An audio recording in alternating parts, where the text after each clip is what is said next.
Mister ابو بکر صاحب السلام علیکم، کیسے ہیں؟ اور خیریت سے ہیں وعلیکم آپ؟ السلام سر، آپ کیسے ہیں؟ ٹھیک ہیں اللہ تعالیٰ کا احسان ہے۔ کہاں سے کال فرمایا آپ نے؟ سر؟ میں ملتان پاکستان سے۔ اللہ آپ کو بہت سلامتی دے۔ حکم کریں میرے بھائی، کیا حکم ہے؟ سر چند ایک کویسچنز ہیں، وہ اس جی طرح سر، سے کہ کچھ تو بکس پہ ہیں جو احادیث کی بکس ہیں، جی سر، اور ایک تو طارق صاحب ڈسکس کر رہے تھے وہ اولی الامر منکم کے حوالے سے نا، جی سر، جی۔ وہ یہ ہے کہ اطیعوا اللہ و اطیعوا الرسول و اولی الامر منکم۔ ہوں، اللہ نے اپنی اطاعت کرانی تھی اور رسولوں کا اہتمام کیا، اس کے بعد وہ اولی الامر منکم کا اہتمام اور اس کی پروٹیکشن کیوں نہیں کی؟ یا کیسے پروٹیکشن کرتا مثلا؟ کیسے کر لیتا اللہ؟ مثلاً ایسے کہ دیکھیں، رسول کو وحی دی، رسول کو صحابہ سے یا دین سے اس کے وسائل دیے، رسول کو کوئی خطرہ ہوتا تھا تو آگاہی مل جاتی تھی پہلے سے، جی، تو ائمہ کو لیکن بھی وَأُولِي ملتی ہے۔ الْأَمْرِ مِنْكُمْ ٹوٹل اللہ پاک نے ہم پہ چھوڑا، اور ہمیں اس کنفیوژن میں ڈال دیا کہ ہم یہ ڈیسائیڈ نہیں کر پا رہے کہ وَأُولِي الْأَمْرِ مِنْكُمْ میں کون کون فال کرتا ہے بیسیکلی۔ اہل تو تشیع کے یہ ہے نزدیک کہ آپ فرما رہے دیکھیں، تھے کہ اللہ امام تعالیٰ یہ تو مہدی ہیں۔ کرتا ہی نہیں نا۔ اللہ تعالیٰ تو ہادی ہے، اللہ تعالیٰ ہادی ہے، قرآن ہادی ہے، نبی صلی اللہ علیہ وسلم ہادی ہے۔ یہ ہے کہ کسی کو آپ کنفیوژن میں ڈال دیں، یہ اللہ تعالیٰ کے شان کے خلاف ہے۔ اس نے دین بھیجا ہے ہدایت کے لیے، اور اس میں بیان نہ ہو، مگر یہ کہ لوگ بعد میں چھپائیں۔ لوگ اگر بعد میں چھپا دیں، بعد میں اس کو چینج کریں، وہ اللہ کی جانب سے نہیں ہے۔ یہ قرآن کا فرمان ہے، وما علی رسولنا الا بلاغ المبین۔ ہمارے رسول صلی اللہ علیہ وسلم پہ بلاغ مبین واجب۔ ان کا کام یہ ہے کہ واضح طور پہ لوگوں کو سمجھائیں۔ ان القرآن یہدی للتی ہی اقوم، قرآن مجید ہدایت دے دیتا ہے۔ آپ ہدایت ہی نہ کریں، ایسی بات کہتے ہیں، لوگوں کو سمجھنا ہے کہ مقصود مراد کیا ہے، تو پھر آپ لوگوں کو حیرت میں رکھا نا، وہ لوگوں میں اختلاف شروع ہو جائے گا، ایک دوسرے کو مار دیں گے۔ تو عرض یہ ہے کہ یہ جو آپ کنفیوژن کی بات کر رہے ہیں، یہ اللہ کی جانب سے نہیں، یہ بات کی بات ہے، سیاست کی بات ہے، لوگوں کی جانب سے۔ ہاں، یہ لوگوں کی لالچ کی وجہ سے، لوگوں کی وجہ سے، اللہ کی جانب سے نہیں ہے۔ جی سر۔ اور دوسرا سر، یہ کویسچن یہ ہے کہ دیکھیں، اہل سنت اور اہل تشیع کا جو اختلاف ہے وہ برقرار رہے گا انلیس کہ ہمارے پاس کتابوں کے اوپر، جو ہماری کتابیں جیسے آپ کی اصول کافی یا باقی معتبر کتابیں، اسی طرح ہماری بخاری مسلم اور باقی کتابیں، یہاں پہ اختلاف یہ ہوتا ہے کہ ہمارے پاس ائمہ طہار کے حوالے سے کوئی روایات نہیں لی گئی ہماری معتبر کتابوں میں، صحیح۔ جبکہ ان کی جب کلیکشن ہو رہی تھی احادیثوں کی، بخاری صاحب یا مسلم صاحب جب کر رہے تھے، تو یقیناً کوئی نہ کوئی امام اس وقت موجود ہوگا، غالباً امام موسیٰ کاظم ہوں گے یا علی رضا ہوں گے، آپ بہتر جانتے ہیں۔ جی۔ تو کیا انہوں نے ان کو ضعیف راوی یا کچھ ان کے بارے میں خود لکھا ہے بخاری مسلم نے کہ ہم نے اس وجہ سے ان سے حدیث نہیں لے رہے؟ میں آپ کے لیے خدمت میں وہ ڈھونڈنا چاہتا ہوں کہ احمد بن حنبل نے اور آپ کے علماء نے ہمارے ائمہ علیہ السلام کے متعلق، دیکھیں یہ آپ کے محدثین کے نزدیک یہ حدیث بڑا مشہور ہے۔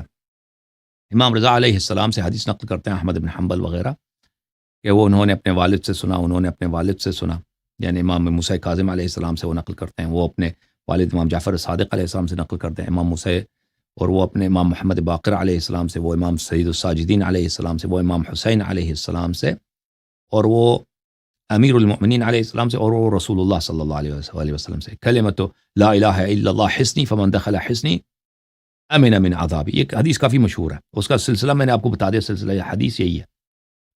امام رضا علیہ السلام نے نیشابور میں اس حدیث کو، جب محدثین کی بہت بڑی تعداد، وہ خراسان جا رہے تھے تو ان کا قافلہ جب وہاں سے گزر رہا تھا تو محدثین بہت زیادہ جمع ہو گئے تھے، ہزاروں کی تعداد میں، تو کہ فرزند رسول صلی اللہ علیہ وسلم یہاں سے گزر رہے ہیں، ان سے علم اخذ کریں۔ تو انہوں نے ان کے سواری کے سامنے جب بہت ہی اصرار کیا تو امام رضا علیہ السلام نے ان کے اونٹ پہ جو سایبان تھا ان سے سر نکال دیا اور یہ حدیث ان کو سنا دیا کہ میں نے اپنے والد سے سنا حضرت رسول صلی اللہ علیہ وسلم تک۔ اسی سند کے ذیل میں آپ کے محدثین کے بہت سارے اقوال ہیں کہ یہ سند اتنا مبارک ہے، اور انہوں نے کہا ہم نے اس کا تجربہ کیا کہ اگر آپ کسی بیمار پہ سند کو پڑھیں تو وہ ٹھیک ہو جاتا ہے، اس کو فوراً شفا ملتی ہے۔ احمد ابن حنبل وغیرہ، ان بہت سارے محدثین کا یہ قول موجود ہے کہ اگر آپ اس کو کسی بیمار پہ پڑھیں سند کو تو اس کو شفا ملتی ہے۔ اسی صرف سند کو پڑھیں تو یہ کسی نے نہیں کہا کہ یہ حضرات ثقہ نہیں ہیں. دیکھیں بخاری صاحب نے جن لوگوں سے حدیث نقل کیا اور اس کے جو مشائخ ہیں انہوں نے جن لوگوں سے حدیث نقل کیا یہ لوگ منحرف تھے اہل بیت علیہم السلام سے. اور یہ لوگ دیکھیں یہ ایک ان کا اپنا سلسلہ اسانید ہے. ان کو بخوبی پتہ تھا کہ اگر ہم اہل بیت علیہم السلام سے حدیث نقل کریں گے تو پھر بہت کچھ چھوڑنا پڑے گا، بہت کچھ چھوڑنا پڑے گا. اور یہ یعنی اس زمانے میں بھی اہل بیت علیہ السلام کا کیمپ اور تھا جو گورنمنٹ کا کیمپ ہے، علماء کے خلافت وقت ہے، عمرائے وقت ہے، ان کے طرفدار جو اکثریت علماء ہیں ان کا کیمپ اور تھا.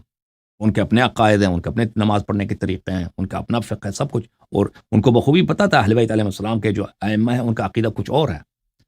تو ان حضرات کو بخوبی پتہ تھا کہ اگر ان کے پاس جائیں گے، علم اخذ کریں گے، ان سے حدیث نقل کریں گے تو بہت کچھ چھوڑنا پڑے گا، بہت کچھ. اسی لیے اسی تعصب کے بنا پر انہوں نے اخذ نہیں کیا اور نقل نہیں کیا. صرف بخاری نہیں ہے، بخاری کے جو اساتید ہیں، بخاری کے بہت سارے اساتید ہیں جن سے وہ حدیث نقل کرتا ہے، اور ان کے اساتید کے اپنے مشائخ ہیں. وہ مشائخ چلتے جائیں نسل بنسل، ان کے مشائخ کے پیچھے والے نسل کے مشائخ ہیں. ان لوگوں نے اہل بیت علیہ السلام سے کیوں احراز کیا ہے؟ اس کی وجہ بہت واضح ہے. اس کی وجہ یہ ہے، پہلی بات ہے کہ گورنمنٹ کی جانب سے اہل بیت علیہ السلام پہ بہت سختی ہوتی تھی. جو ان کے پاس جاتا تھا، ان کے پاس رفت و آمد کرتا تھا، ان سے اخذ کرتا تھا، اس شخص پر اگر وہ گورنمنٹ کو پتہ چلتا ہے کہ یہ اس سے بہت زیادہ اخذ کرتا ہے تو اس شخص کو وہ دشمنی کرتے تھے اس سے.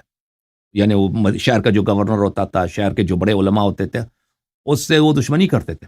یعنی اس پہ ہو سکتا تھا وہ جیل میں چلے جائے، ہو سکتا ہے وہ کوئی کیس اس کے لیے بنا دیں، اس لیے احراز کرتے تھے. ٹھیک ہے نا. اور پھر ان لوگوں کے اپنے ذاتی بھی کیا ہوتے تھے، ذاتی فرقہ وارانہ تعصب بھی ہوتا تھا. ٹھیک ہے نا، کہ ہم نے اگر بھائی ان سے، ٹھیک ہے وہ مقدس ہیں، بڑے پاک ہیں، لیکن اگر ہم نے اس سے حدیث اخذ لینا شروع کر دی تو پھر تو ایک دو تو حدیثوں نہیں ہے نا، پھر دروازہ کھل جائے گا، بہت ساری چیزوں کو ماننا پڑے گا. پھر وہ ان کو پتہ تھا کہ اگر ہم اس طریقے پہ چلیں تو پھر اپنے عوام میں ہم بیگانہ ہو جائیں گے، پھر ہماری کوئی بات نہیں سننے رہے گا، پھر ہمیں بہت ساری چیزوں کو چھوڑنا پڑے گا. تو ان کی نہ اپنے دین کی مسلط تھی، نہ دنیا کی مسلط تھی. تو اس لیے وہ انہوں نے اخذ نہیں کیا. اس کی اصل وجہ یہ ہے، کسی نے نہیں کہا اہل بیت علیہ السلام کے متعلق کہ وہ جو ہیں وہ ثقہ نہیں ہے. جی سر.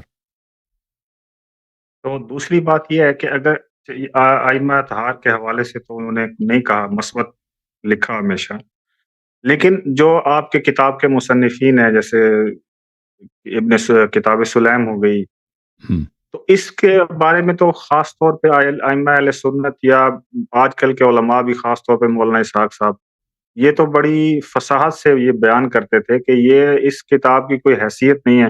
بمشکل کافی میں 900 حدیثیں ٹھیک ہیں جو کہ صحیح درجے میں فال کرتی ہیں. تو اس چیز کو آپ کیسے دیکھتے ہیں کہ فرض کریں میں اس چیز کو دیکھتا ہوں کہ اگر میرے نزدیک یہ کتابیں یکجا ہو جائیں، اسی طرح اصول پہ بھی ہو جائیں، تو میرے لیے ماننا کوئی بڑی بات نہیں ہے. کہ دیکھیں ایک ہم مستظن تو رکھ سکتے ہیں کہ آپ کہہ رہے ہیں کہ وہ جو بخاری مسلم تھے وہ ڈرتے تھے، انہوں نے، چلو میں کہتا ہوں کہ انہوں نے تقیہ کیا یار ہم نہ پکڑے جائیں. ہماری کوئی جس طرح امام مالک کے ساتھ ہوا، احمد بن حنبل کے ساتھ ہوا یا شافعی کے ساتھ، وہ ہمارے ساتھ نہ ہو. تو دوسری بات یہ کہ کتاب سلیم یا کافی کے بارے میں مجھے یہ چیز یکجا کرنے کے لیے کافی ہے کہ میرے ائمہ اہل سنت نے ان کے بارے میں کچھ لکھا ہو کہ یہ بھی اچھے لوگ تھے، ثقہ لوگ تھے. ان کی بات میرے نزدیک کافی ہے. میں آج کل کے علماء کو نہیں دیکھتا. سلیم کے متعلق تو آپ وہ سلیم کی روایت آپ کے کتب میں موجود ہے. مجھے نہیں لگتا کہ سلیم کو کسی نے تضعیف کیا آپ کے علماء میں سے. سلیم خود تو ثقہ ہے. میں نے ان کی روایات مولانا اسحاق صاحب کو میں نے سنا. نہیں، وہ کتاب کو کہہ رہا ہے نا، وہ سلیم کو نہیں کہہ رہا، وہ اس نے کتاب کو بولا. دیکھیں میرے بھائی، مولوی اسحاق صاحب اور مولوی اسحاق صاحب جیسے دوسرے، یہ حدیث صحیح ہوتی کیا چیز ہے، ٹھیک ہے نا، اور کون سی حدیث غیر صحیح ہے. یہ حضرت رسول صلی اللہ علیہ وسلم سے کوئی تو حدیث توڑی ہے کہ کون سی حدیث صحیح ہے کون سی حدیث ضعیف ہے. اس کا کوئی شرعی معیار توڑی ہے. اس کا معیار کس نے بنایا؟ علماء نے خود بنایا. علماء نے، ہر مذہب کے علماء نے اپنے اجتہاد کے طور پر صحیح حدیث کے انہوں نے تعریف کی ہے، ٹھیک ہے نا. رسول صلی اللہ علیہ وسلم کے زمانے میں دیکھیں، اگر آپ اس مسئلے پہ سوچیں، یہ بہت انسان کو بیدار کرنے والی چیز ہے کہ دیکھیں رسول صلی اللہ علیہ وسلم آئے، دنیا سے چلے گئے، 50 سال گزر گیا، 100 سال گزر گیا، 150 200 300 سال گزر گئے، اور عصر تدوین حدیث پہنچا. وہ زمانہ پہنچا کہ اب حدیثوں کی کتابیں لکھی جا رہی ہیں. دیکھیں رسول صلی اللہ علیہ وسلم کی سے کوئی حدیث ایسے نہیں ہے کہ اصول حدیث کیا ہے. تم جب حدیث اخذ کرتے ہو کس معیار کے مطابق اخذ کرو، سند ہونی چاہیے، سند نہیں ہونی چاہیے، ٹھیک ہے. شروع کے زمانے میں سند ہوتا ہی نہیں تھا، یہ بعد میں علماء نے ان کو بنایا. عرض یہ ہے، اگر انسان سوچے کہ یہ چیز رسول اللہ صلی اللہ علیہ وسلم جو بہت ہی حکیم تھے اور دنیا کے سب سے عقل مند انسان تھے، اور صرف حکیم عقل مند نہیں تھے، اللہ کی جانب سے بھی ان کے پاس روشنی، نور تھا، صحیح ہے. اور وہ سلف کے انبیاء کے اور پچھلی امتوں کے داستان کو بھی بخوبی جانتے تھے کہ ان کے ساتھ، ان کی شریعت کے ساتھ کیا ہوا ہے. پرانے جو انبیاء تھے ان کے اقوال کے ساتھ، ان کے احکام کے ساتھ کیا ہوا ہے. کچھ کو بلایا گیا ہے، ضائع کیا گیا، اور کچھ میں اس میں اضافے کی گئی، یعنی ان کے شرائع میں چینجز آ گئی. تو سوچنے کی بات یہ کہ رسول صلی اللہ علیہ وسلم نے اپنے بعد کے لیے کیوں اصول نہیں چھوڑے، جب ان کو پتہ ہے کہ میری امت ان پڑھ ہے اور یہ نسل صحابہ کی یہ تو مر جائے گی، چلی جائے گی، ٹھیک ہے نا. اس کے بعد تابعین ہے، یہ تو پتہ ہے قیامت تو بہت دور ہے، ان کے بعد کوئی دوسرا نبی نے بھی نہیں آنا ہے نا، دوسرا نبی نے بھی نہیں آنا کہ وہ آ کے بھائی وہ ٹھیک کرے گا. تو قیامت تک تو اور نبی نہیں ہے. اگر ان کے کوئی حدیث ضائع ہو جاتی ہے تو پھر ختم ہے، پھر ختم ہے تو حدیث، وہ جو ہدایت کا وہ مواد موجود تھا اس حدیث میں، وہ ہمیشہ کے لیے ختم ہو گیا. تو انہوں نے کیوں حدیث کوئی طریقہ کار نہیں چھوڑا. تو عرض یہ ہے کہ نبی صلی اللہ علیہ وسلم نے سب سے بہترین طریقہ چھوڑا تھا، اور وہ یہ ہے کہ ان جیسا ایک شخص موجود ہو ہر دور میں، ان جیسا ایک شخص. کیونکہ اس علم کو اور اس شریعت کو اور جو انفارمیشن ان کے پاس اللہ کی جانب سے جو نور ہے، اگلے والے نسلوں تک منتقل کرنے کا راستہ نقل حدیث نہیں تھا، یہ ہو ہی نہیں سکتا تھا. کیونکہ اس میں اضافہ ہوں گے، کم ہوں گے، لوگ بھول جائیں گے، لوگوں کے اپنے یادداشت دخل اندازی کرے گا، پھر لوگوں کی لالچ. لیکن اگر ان جیسا ایک فرد موجود ہو، معصوم ہو ان جیسا، تو ہر دور میں وہ سورس موجود ہے، اس میں کوئی، اس نور میں کوئی کمی نہیں آئی. تو عرض یہ ہے کہ صحیح حدیث، اب اس مقدمے کو چھوڑ دیں سائڈ پہ. صحیح حدیث کون سی ہے، غلط حدیث کون سی، یہ علماء کے اجتہادات ہیں. آپ کے مذہب کے اجتہاد کے مطابق بالکل بولی صاحب کی بات صحیح ہوگی کہ کافی میں احادیث کم ضعیف ہوں گے نا، بہت سارے احادیث ضعیف ہوں گے، صحیح حدیث کم ہے. وہ ان کے اجتہاد ہے، یہ ان کا جو اجتہاد ہے، یہ کوئی شرعی طریقہ نہیں ہے، اور یہ کوئی علمی بھی نہیں ہے کہ یہ ایک ٹیکنیکل بات ہے کہ اگر حدیث میں روایت میں یہ باتیں ہوں تو وہ صحیح ہے، اگر نہ ہو تو صحیح نہیں ہے، ٹھیک ہے نا. ہمارے نزدیک دیکھیں، ہم حدیث کی صحت کے لیے جو ہمارے پاس معیار ہے، اس میں کافی کے سب احادیث صحیح ہیں، کتاب اسلام کے سب احادیث صحیح ہیں. تو یہ ڈیپینڈ کرتا ہے میرے بھائی کہ آپ صحت کا معیار آپ کے پاس کیا چیز ہے. تو وہ دیکھنا یہ ہوگا نا کہ کس ڈیفینیشن اور طریقہ کار کس کا زیادہ بہتر ہے. کیونکہ ہم اپلائی کریں دونوں کا مقیاس کریں کہ حدیث کے صحیح ہونے کا، صحیح ہونے کا کہ یہ حدیث ویلڈ ہے، صحیح ہے، یا حدیث غیر معتبر ہے، اس کے کرائٹیریا کیا ہے. پر جو کرائٹیریا صحیح ہوگا پھر دیکھ لیں گے نا ہم کہ کافی میں زیادہ صحیح حدیث ہیں یا نہیں، یا بخاری مسلم میں زیادہ صحیح حدیث ہے، ٹھیک ہے نا. وہ اس پہ ڈیپینڈ کرتا ہے، اور یہ ایک علمی بحث ہے. اگر کوئی وقت کوئی شخص چاہے تو میں اس کے لیے حاضر ہوں. ایک اور کویشچن تھا، اگر آپ اجازت دیں کرتاس کے معاملے پہ. بولیں. وہ یہ تھا کہ میں نے آپ کو سنا ہے، آپ کہتے ہیں کہ حضرت عمر فاروق نے صحابہ کو ہائی جیک کر لیا تھا، ایک گروہ کو. جی سر. تو ہمیں تھرو آؤٹ اگر ہم اس واقعے سے پہلے دیکھیں تو ایسا کردار نہیں ملتا جس میں وہ بڑے ڈومیننٹ نظر آئیں خاص حلقے میں. تو اچانک کیسے وہ اتنے انفلوئنشل ہو گئے تھے کہ صحابہ ایک کے گروہ نے ان کی بات کو لبیک کیا اور رسول اللہ کے خلاف ہو گئے، جبکہ دوسرے ایک گروہ کہہ رہا تھا کہ ان کو کاغذ قلم دے دینا چاہیے. تو کیا ان کے اس ڈومیننٹ جی بولے آپ. عرض یہ ہے، یہ خلافت دیکھیں، رسول صلی اللہ علیہ وسلم دنیا سے جا رہے ہیں تو سب کو پتہ ہے، وہ خود کہہ رہے ہیں میں دنیا سے چلا جاؤں، ٹھیک ہے. اور رسول صلی اللہ علیہ وسلم رولر ہیں، لیڈر ہیں، نہ صرف لیڈر ہیں، اسپریچول لیڈر ہیں، روحانی مذہبی لیڈر ہیں، بلکہ ایڈمنسٹریٹو بھی لیڈر ہیں، حکمران وقت ہیں، ٹھیک ہے نا. ان کے بعد جو بنے گا وہ امیر ہوگا، امیر سے مراد یعنی حکمران ہوگا، حاکم وقت ہوگا. تو یہ ایک ایسی جیسے ابھی ہم اور آپ ہمارے زمانے میں دیکھتے ہیں نا، حکومت کے لیے لوگ لالچی ہیں، حاکم بننے کے لیے لوگ ہر کام کرنے کے لیے تیار ہیں. تو وہ زمانہ مختلف نہیں تھا. یہ انسانیت کا، بنی آدم کا شروع سے یہی تاریخ ہے کہ لڑائیاں جو ہوئی، خونے جو بائی گئی، اسی بات پہ لکھ ہوئی کہ کون لیڈر بنے بھائی، کون امام بنے، ٹھیک ہے نا، کون خلیفہ بنے، اس کا نام حاکم، پریزیڈنٹ، خلیفہ، بادشاہ جو بھی کہہ دیں.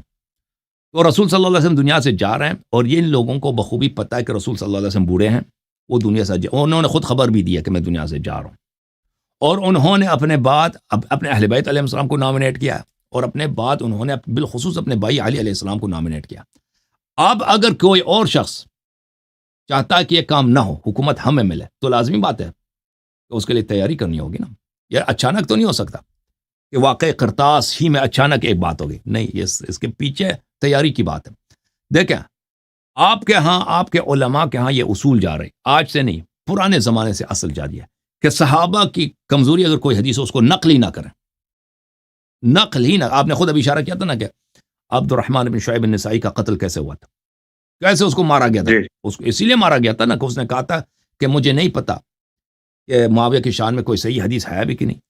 ٹھیک ہے، اس نے یہ کہا تھا، اس نے اعلان کو اس کی کوئی برائی بھی بیان نہیں کیا، لیکن کیونکہ اس نے اس کی شان میں حدیث، اس کو مار مار کے قتل کیا. تو اگر کوئی ابو بکر عمر کے متعلق ایسے حدیث نقل کرے جس میں اس میں برائی موجود ہے، تو وہ مسلمانوں کے معاشرے میں نہیں رہ سکتا تھا اس زمانے میں. ٹھیک ہے نا.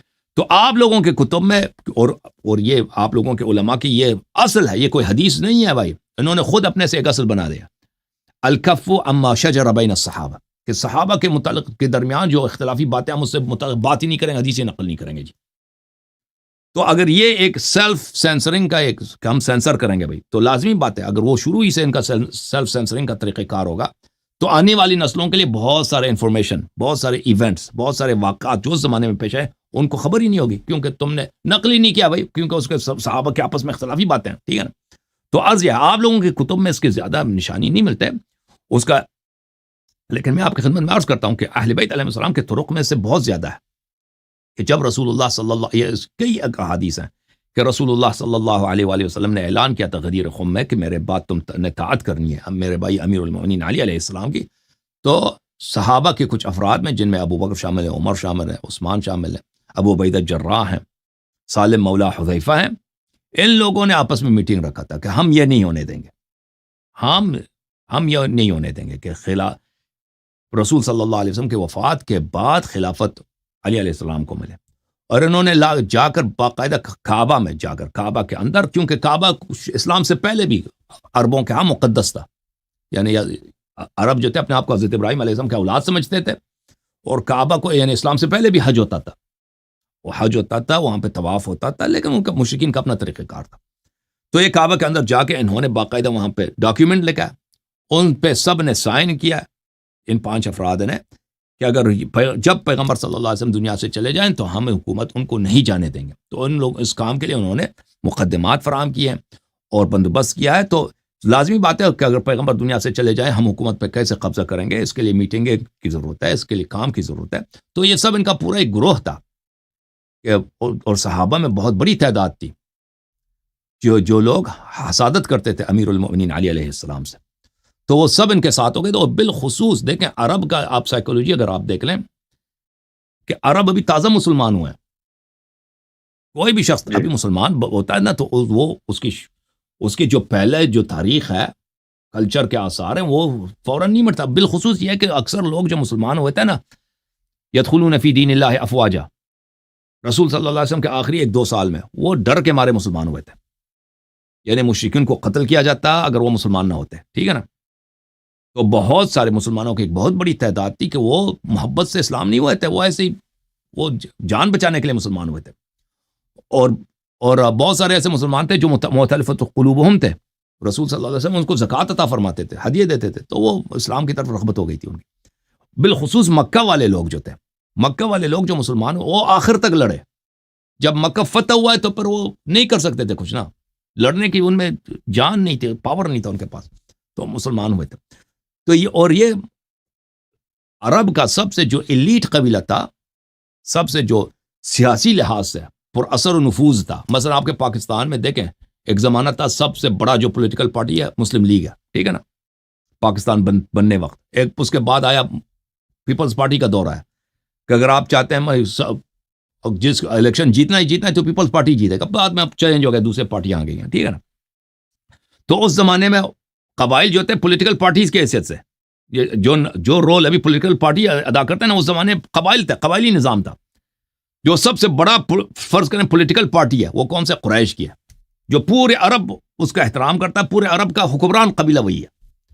یہ سب کے سب آخر تک قریش آخر تک نبی صلی اللہ علیہ وسلم کا دشمن تھا، آخر تک لڑے ہیں قریش اگر ایمان لایا ہے تو زبردستی ایمان لایا، قریش مکے والے ایمان لائے ہیں تو فتح مکہ زبردستی کوئی پیار سے تو اسلام نہیں لائے لوگ۔ اور ان کا سب سے بڑا دشمن کون تھا؟ اس کا سب سے بڑا دشمنی کن سے تھا؟ امیر المومنین علی علیہ السلام سے، کیونکہ سب جنگوں میں جس نے ان کو شکست دیا، ان کے بڑے بڑے جوانوں کو قتل کیا، ان کے بڑے بڑے لیڈروں کو قتل کیا، وہ کون تھے؟ امیر المومنین علی علیہ السلام تھے۔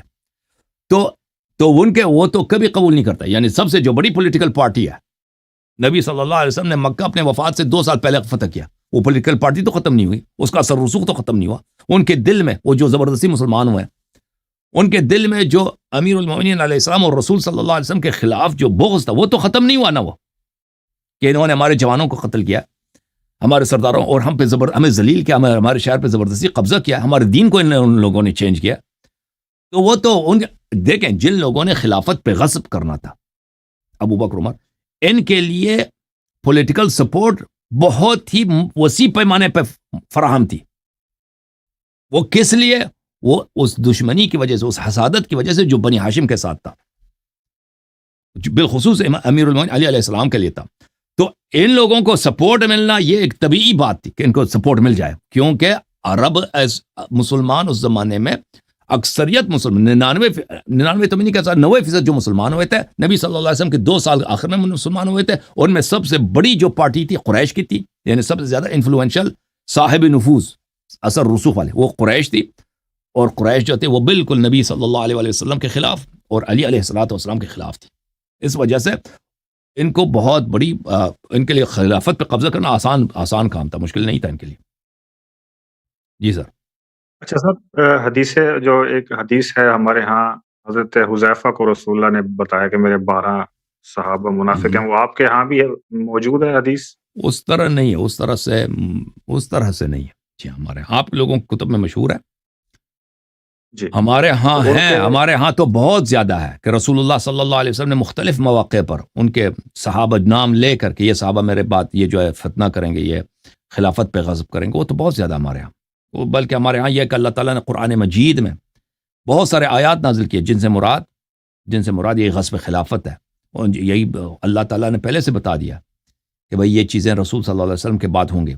بہت زیادہ اس کی روایت بہت زیادہ ہے، سینکڑوں کی تعداد میں۔ دیکھیں میرے محترم ناظرین، یہ کتاب ہے بحار الانوار، جلد نمبر 28، کتاب الفتن والمحن، کتاب الفتن والمحن، اس کے 28، 29، 30، 31، 32، 33، 34 اس کے 7 جلد ہیں، 7 جلد ہیں، اسی موضوع پر ہے، غصب خلافت کے موضوع پر، اور خلافت کے بعد، غصب خلافت کے بعد جو واقعات ہوئے، ٹھیک ہے نا۔